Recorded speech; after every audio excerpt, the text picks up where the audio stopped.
Assalamualaikum warahmatullahi taala wabarakatuh. Bersama dengan saya Suhaili Lajimin dalam tazkirah adab Islamiyah yang saya akan sampaikan pada hari ini yang bertajuk Adab Al-Islamiyah. Adab, bagaimana Islam memandang adab ini yang harus dibuat adab ini di tempat-tempat rekreasi. Rekreasi kan. Kita berada di tempat rekreasi. Maka apakah adab Islam turun di situ? Adaban. Tentu makluman kita sebagai seorang Islam, kita hendaklah mengamalkan adab-adab Islam ini. Mau tidak mau kita akan tunjukkan. Punya orang-orang yang beradab ini adalah orang yang paling hebat di dunia ini. Adab yang paling bagus, yang pertama sekali adalah adab kita mesti ada Tuhan. Tuhan orang Islam ialah Allah Subhanahu wa taala. Allah Subhanahu wa taala. Kalau kurang panduan kita. La haula wala quwwata illa billah. Dan di belakang saya ini ada Gunung Kinabalu. Inilah Gunung Kinabalu ya. Dan dia sebenarnya telah diambil oleh gambar orang lain. Maka saya menjadikan dia sebagai satu latar. Subhanallah. Anda tuan-tuan dan puan bolehlah ke ini sebenarnya di bawah gini Taman Negara lah, Taman Negara Malaysia. Tuan-tuan dan puan bolehlah menjadikan dia ini sebagai tempat untuk rekreasi Anda. Okey, dan dalam Islam, kenapa Islam ini memandang tempat rekreasi tuan-tuan dan puan ini adalah kena ada adabnya. Selama ini kita belajar tentang adab, menghormati ibu dan ayah, kan? Tapi di samping itu kita kena menguasai nilai-nilai moral yang ada. Yaitu percaya kepada Allah, percaya kepada Tuhan. Setiap manusia wajib ada Tuhan. Tidak boleh tidak, mesti ada Tuhan. Itu ada moral. Setiap manusia mesti kena amanah. Islam pun ada kan, amanah. Setiap orang mesti berfikir dengan rasional. Setiap orang ada tanggung jawab, laksanakan tanggung jawab yang ada. Setiap orang mempunyai kena sayangi negara dia sendiri. Negara sendiri kena sayang. Jadilah sebagai orang yang mempunyai negara. Sayangilah negara Anda. Allah. Dan jadilah orang-orang yang sentiasa berpikiran positif. Di dunia ini tuan-tuan tidak akan ada orang yang berjaya melainkan orang-orang yang positif. Bila Anda diberikan satu tanggung jawab, laksanakan tanggung jawab itu dengan baik. Itulah moral. Ingat, tanpa Anda punya nilai moral yang baik, Anda adalah orang-orang yang teruk. Anda akan dihina oleh orang. Bukan orang, Tuhan pun akan dihina Anda. Teman-teman, apabila Anda berpikir, Anda telah dikurniakan otak kan, untuk berpikir dengan logik. Tiba-tiba teman-teman Anda menggunakan otak Anda untuk menghancurkan orang. Anda akan dihina orang, walaupun sudah mati, berkurun-kurun lamanya. Lihatlah kepada Fir'aun, laknatullah. Juga kepada cerita dalam Al-Quran. Walaupun dia sudah mati, tetap dilaknat oleh Allah SWT juga semua hidupan. Manusia yang mahu Tuhan. Dan membunuh orang-orang di sekitarnya. Itu bukan akhlak manusia sebenarnya. Itu adalah akhlak binatang. Membunuh orang. Jangan kita lihat binatang pula yang salah. Macam mana ini Ustaz? Silakan Allah. Oke, bersama dengan saya Suhaili Lajimin dalam ulasan bersama dengan Kirana Studio hari ini. Dan tajuk kita adalah adab di tempat rekreasi. Teman-teman, apakah sebenarnya adab rekreasi ini? Berrekreasi. Teman-teman, apabila Anda berada di suatu taman negara, berada di suatu taman atau taman perumahan ataupun berada di mana-mana lah, membawa keluarga kan di sana. Apakah adab ya? Rekreasi ini adalah satu kegiatan yang amat-amat menyeronokkan kita. Kan ada yang hiking sama sekarang kan, yang boleh menyegarkan kembali kesehatan badan. Contoh beriadah. Nah, kita lihat di taman-taman. Di sana kita telah melihat ada orang beriadah. Beriadah itu bersukanlah. Ar-riyadhah. Fi jismi salim, fi aqli salim. Kalau dalam kata-kata Arab, bukan hadis. Ada cakap hadis. Hadis gitu. Fi jismi salim, badan yang sehat ini, aqli salim, fi jismi salim. Karena akal kita ini akan, akal kita akan jadi sehat. Kenapa? Oksigen. Kalau sains, masuk oksigen kan. Kedua, tempat rekreasi juga adalah tempat beristirahat. Setelah seminggu bekerja, maka ambillah masa untuk berrekreasi bersama keluarga. Kan anak-anak terkurung 2 tahun di rumah terkurung. PDPR. Allahu Akbar. Kan? Maulah berrekreasi. Yang ketiga adalah menghiburkan hati Anda. Di rekreasi inilah tempat hiburan hati Anda. Bersama keluarga, bermain, melepaskan semuanya azab dalam perasaan itu kan. Bayangkanlah suami istri berkahwin tapi tidak boleh merentas negeri. Hendak kau jauh. Yang mana mau hibur hati anak-anak dia jumpa. Yang kesiannya adalah peran lain yang berada di luar sana itu. Kesian mereka.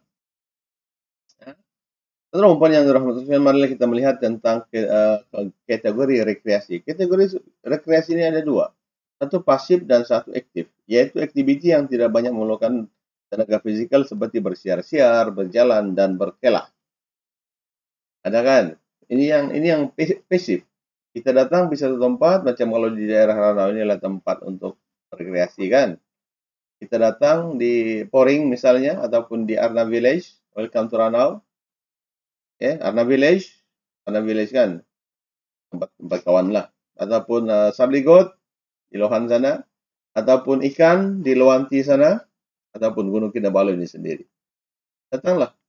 Saya telah buat satu kajian master saya yang berkaitan dengan pengurusan keuangan masjid, dan saya telah melihat bagaimana hendak menambah pendapatan masjid di daerah Ranau adalah dengan melibatkan di dalam rekreasi, menyediakan homestay, menyediakan pengangkutan ataupun program dari program untuk menambahkan uang masjid, ya, dan juga program lawatan rekreasi ini berdasarkan Al-Islamiyah. Bagaimana dia disusun daripada lapangan terbang KK diambil ke Ranau. Kemudian kita akan melihat taman-taman, kita melihat kaki Gunung Kinabalu. Siapa yang nak naik Gunung Kinabalu naik. Siapa yang tidak mau naik, teruskan ke banyak hiking di daerah Ranau ini. Susodikan Hill di Masilau sini, di bawah sini ada Masilau kan. Kita melihat setiap hari ataupun di sini homestay yang banyak. Di Poring sana, Poring ada air panas Poring, kawasan Taman Negara. Kemudian di sebelah Luwanti sana ada satu sungai Luwanti. Rakau sini pun ada, tapi sekarang tengah tutup untuk kini akan mulakan Allah. Karena nanti lepas semua kena vaksin, insya-Allah.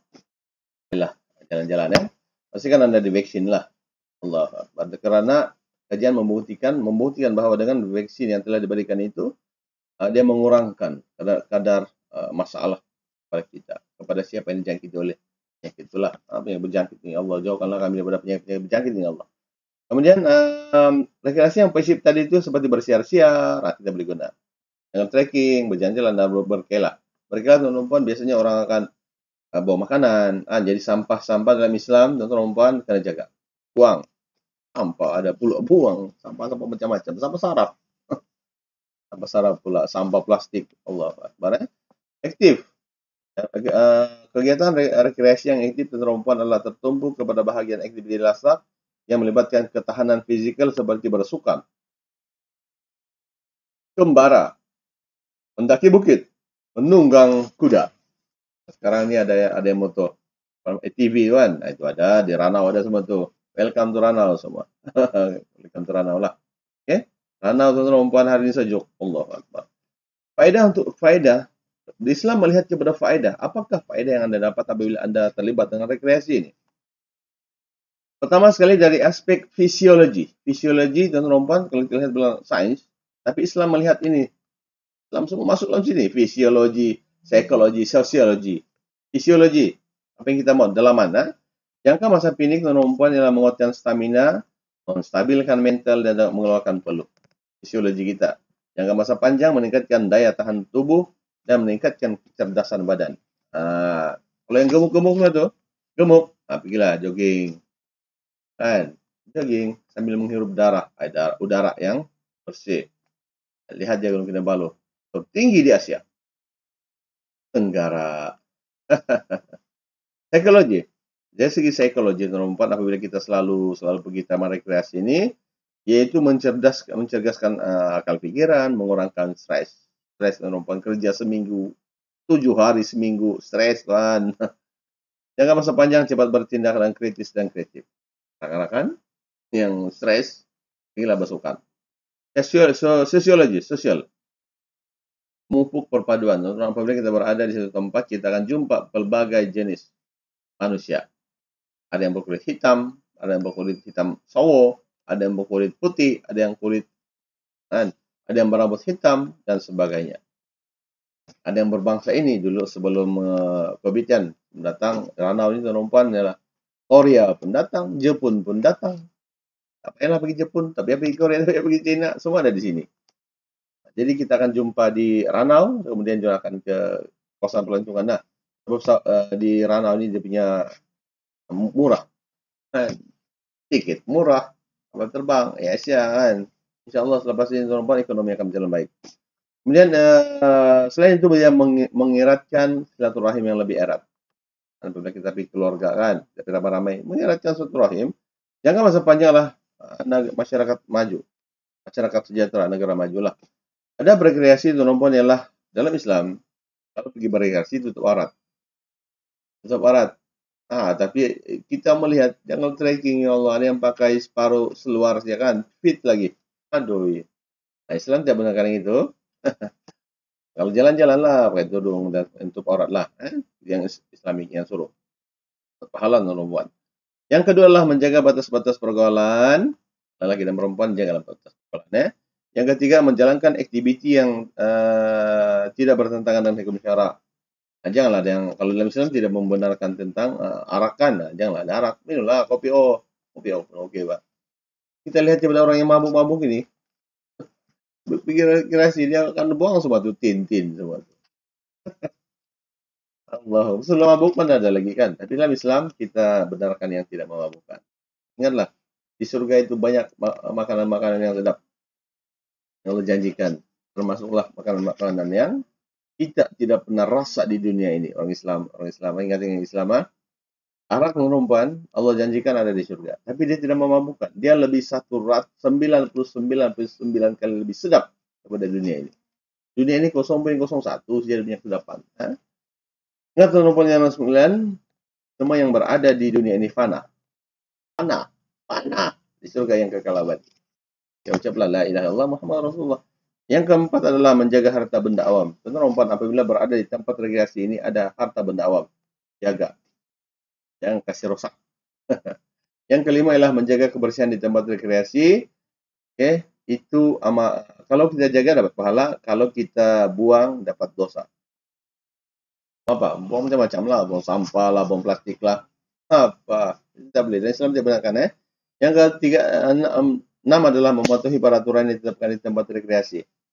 Kalau dia begitu sana jangan merokok, janganlah merokok. Jangan minum, janganlah minum. Tidak boleh melakukan perkara sumbang, janganlah buat. Patuhilah. Untuk menjaga taman-taman ini. Kemudian yang ketujuh adalah menghormati orang lain yang berada di tempat rekreasi. Strategi pengawalan tempat rekreasi, menjaga kebersihan. Kedua, melaporkan kerusakan peralatan jika ada berlaku. Ketiga, tidak mencemarkan tempat rekreasi dengan perkara maksiat. Ada yang buat maksiat pula di tempat rekreasi apa. Keempat, mempertingkatkan sistem kawalan keselamatan di tempat rekreasi. Yang seterusnya adalah hikmah. Yang kita mau tahu hikmah nih. Hikmah beradab di tempat taman rekreasi. Ini yang Islam kita mau nih, ada hikmah. Islam menyuruh ada hikmah, Islam melarang ada hikmah. Yaitu pertama, tempat rekreasi perempuan adalah sebenarnya satu tempat Allahul Jamil wa yuhibbul jamal. Allah ini cantik perempuan. dan suka kan yang kecantikan Allah. Apa juga dengan kita? Kan kita suka yang cantik. Siapa tidak suka lelaki handsome? Siapa tidak suka dengan perempuan cantik? Semua suka kan? Itu perkara biasa. Sudah biasa. Lainlah kalau yang luar biasa. Yang luar biasa. Jadi Allah sudah tentukan sedemikian, makanya perempuan tempat rekreasi pun kita untuk mendapat keridhaan Allah Subhanahu wa taala. Ingat, yang membuat semua itu ingat, pertama sekali niat lillahi taala. Pahala. Yang kedua, memupuk silaturahim dan dalam kalangan pengunjung. Dulu kan bila kita melihat ada orang Cina kan kita jumpalah bercerita walaupun tidak paham. Dari mana? Dari mana? Ni homa, okey lah cakap bahasaan. Dia pun Dia pun sudah tahu lah. Tapi kalau yang Inggris, how are you? Kita cakap. Saya naik gunung dulu bersama orang putih. Cakaplah Inggris. Cakap je. Bukannya jurang marah pun kalau salah. Cakap Melayu pun boleh. Jangan cakap Melayu, kita cakap Melayu lah. Kan? Cakap dusun kalau boleh. Yang ketiga, mengekalkan keindahan dan warisan alam. Di Gunung Kinabalu, kena jaga betul-betul. Siapa yang buat maksiat, warisan alam, tangkap saja. 4, menghindari kemungkaran, elaklah kemungkaran. Karena kemungkaran itu perempuan. Kalau di Gunung Kinabalu ini ada orang, kalau naik di atas tuh, kita ada yang dengar orang menyanyi, orang bercakap, dan sebagainya. Maknanya ada makhluk lain yang tinggal di situ. Ada yang tinggal di situ. Manusia tidak nampak. Allah Akbar. Jadi janganlah buat maksiat di sana. Orang pun tidak suka tuh. Orang boleh nampak manusia ini. Boleh nampak manusia. Lain nanti buat maksiat, habislah. Kasih hilang nanti ditapuk lah macam mana. Tapuk sembunyilah. Susah lagi kan. Ikutlah. Boleh berada di taman-taman negara dan tempat rekreasi lah. 4, menghindari kemungkaran. Yang kelima, melahirkan masyarakat yang berdisiplin. Disiplin kan ada dan kena memelihara lah untuk melihara harta awam dan menjimatkan uang negara. Perempuan bila itulah yang kita kena buat di dunia itu. Perempuan, ingatlah. Kita berada di dunia ini banyak sekali dugaan dan cabaran yang kita akan lalui.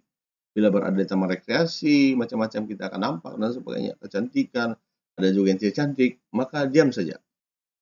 Karena di dunia ini itulah yang kita hadapi. Ingatlah, Allah Subhanahu Wa Taala amat sukakan kepada orang Islam yang suka kepada kebaikan. Buat baiklah. Taman rekreasi kan kita buat kebaikan, Allah. Perempuan yang dirahmati sekalian, bahwa kehidupan kita ini di dunia ini, ketahuilah bahwa kita ini tidak siapa-siapa. Kita ini hanya manusia biasa yang hanya menyumpang di dunia yang fana ini. Maka berusahalah. Tidak ada istilah lambat dalam kehidupan ini. Perempuan kemarin, Anda terlambat. Sebenarnya Anda tidak terlambat. Kadang melainkan kalau kita menduga, lama saya tidak datang, terlambat, itu terlambatkan. Tapi akan ada lagi yang lain kan. Mana yang Anda tidak terlambat, perbaikilah akhlak Anda, perbaikilah adab Anda. Lain kali kena cepat dan tepat dalam hidup ini. Allahu Akbar. Dan jadi saya rasa itu saja untuk motivasi untuk semua dan juga tentang adab rekreasi ini. Ingatlah Allah SWT mau kita supaya nanti dalam keadaan sehat dan afiat. Jagalah diri kita, jauhkanlah daripada segala perkara yang tidak baiklah. Jadi itu saja, jangan lupa subscribe Kirana Studio. Billahi taufiq wal hidayah. Assalamualaikum warahmatullahi taala wabarakatuh, dan jumpa lagi dengan saya nanti dengan Kirana Studio TV.